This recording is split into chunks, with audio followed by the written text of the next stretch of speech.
The Wrath of the Lich King Classic video for you.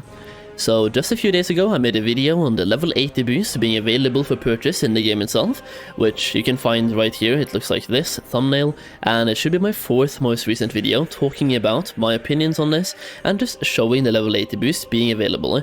In this video, that's basically a follow-up video to that one, where I want to show you guys what you get for having that boost, or for purchasing the boost. Now to find the boost, you either have to go to the Battle.net website and click there, or you have to go to shop from your character screen. If you go in-game, it won't show up, but from the character screen you can go to shop right here, and you will find level 80 boost for 60 euros. That is a pretty hefty price. It's the first paid level boost we have. Like, we've had a boost in the past, but they've always been attached to collector's editions or epic editions of expansions. This is a standalone boost that you can buy, and it doesn't seem to be restricted to one per account. So I've gotten one, and I want to show you guys so you can make an informed decision on whether or not to buy the boost based on what you get. Now obviously you get a level 80 character, that much we know for sure, but like, what about the gear you get? Do you get the gear for only your main spec? Do you also get for your off spec? What about the trinkets you're getting, the item level you end up with, the mount skill, weapon skill, the gold, all of the good stuff? So I've made a brand new level 1 character here that I'm going to boost up here, a level 1 paladin that is now going to be a level 80 paladin, and we're going to find out if we get prot gear, ret gear, holy gear, all of that stuff for only one spec. So the first thing is, when you click on the button to boost right here, you can either create a brand new character, or you can select one of your current characters to boost that one instead. In this case, I'm going to boost up the paladin, as I just talked about, right here, and level up. So this is my current level. That's going to be my new level, the name, the realm, everything, just to make sure that you have the class and the name and everything you want to have, and then you click on level up. Now it's going to start a process. It's going to go really fast, and the first thing you might notice here is if you use the boost in either TBC or in Wrath, the armor looks very similar. It's either very similar or the exact same armor as the level 58 boost and level 68 boost. Not like in terms of item level, but in terms of cosmetics, it looks very similar. Now let's log into the character and find out exactly what we're getting from the boost itself. So as you log into the game, you will be met with a quest to talk to your quest giver, which I have right here, called a new beginning. This gives me 1 gold and something called an Azeroth survival kit. Now, other than that, I also have 50 gold in my bag, which isn't really that much. It's barely enough to buy pretty much anything. And for the gear, it's sitting at 187 item level. I don't have any weapons yet, so I'm assuming I get some of that from doing this quest. Open a survival kit and equip a weapon. Alright, there we go. Opening the survival kit right about now. And here we get a bunch more stuff. Basically, everything else that we didn't have in the past, we just got right here. And just to equip a weapon, which spec am I? I haven't really picked a spec yet, have I? We did not get a dual spec, so we can close that one off right off the bat. I'm just going to equip, like, the one-handed sword just to get the quest done. Train a spell, so now you have to go through your class training as well, just to make sure you're training whatever you can. I'm guessing, like, we just get barely enough gold to even train the spells that we need. We have another quest. It doesn't really give me any new quests. Seems like that might be a bug. Let me see, let me just walk away and try again. Yeah, it says that it has a quest still, but doesn't really give me anything. But I still have to train a couple more things if I do get talent. But after training that one spell, we're sitting at 66 gold, and we did seem to get gear for pretty much every single spec. We did get some Librams that we can also take a look at here. Libram right here, Libram there as well. We got a Medallion of the Alliance if you want a PvP. We got Ebon Griffin if you don't have a flying mount yet. We also get the Swift Brown Steed if you don't have a regular mount as well. Got some food, some drinks, pretty much the regulars, right?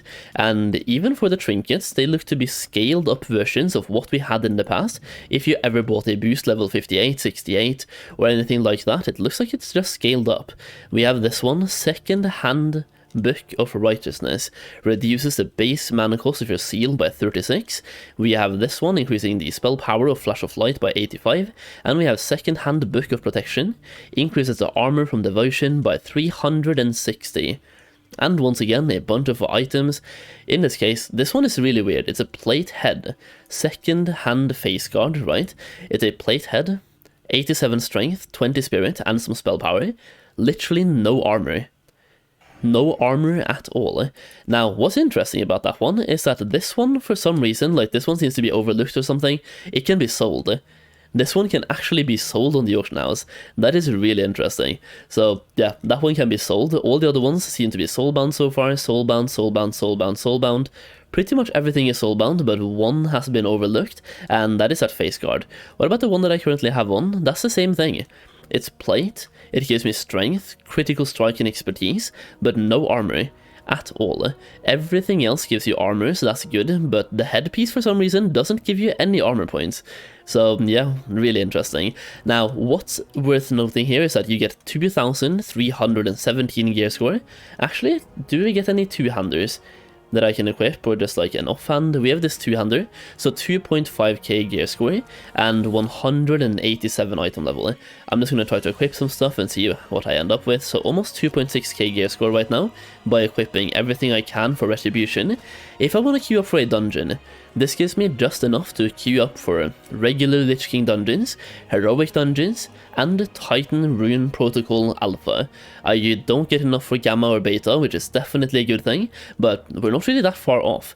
And being able to do heroics, for example, if I queue for a random heroic, I can get myself into something like Forge of Souls. Let me see here. Pit of Saren, I have to do a quest first, but I can do Forge of Souls, Pit of Saren, and Halls of Reflection. And having done some dungeons in the last few days, like I'm doing dailies on 4 characters, and I'm gearing up another character as well. I'm doing a bunch of dungeons, and I'm seeing so many low geared characters now with this boosted gear. So yeah, it's interesting. If you want to have like top geared groups without any, like if you have a group full of people with this gear queuing up for Forge of Souls, you're gonna have a hard time. Even in one of my groups we had 2 people with boosted gear and we had a hard time. So if you get a group of 5 people with this gear, it's gonna be once again a hard time. But for the boost itself, to get back to the topic, we also have reputations. Didn't really get anything there. We are friendly with absolutely everything, but nothing past that point.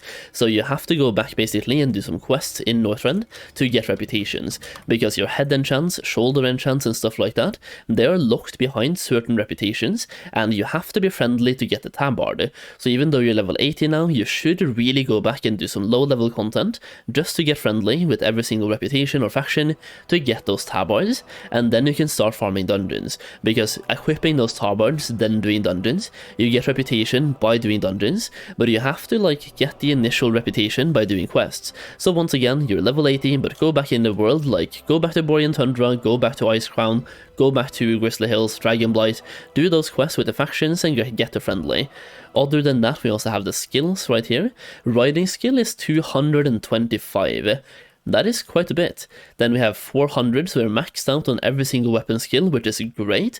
If you want to like bypass all of the grinding there, because some classes, especially healers, if you're a Holy Paladin, skilling up those one-handeds can be incredibly annoying. So having these skills, I'm kind of happy with that. Not that I'm going to play this character, but either way, that's what you're getting, which is really good, really good.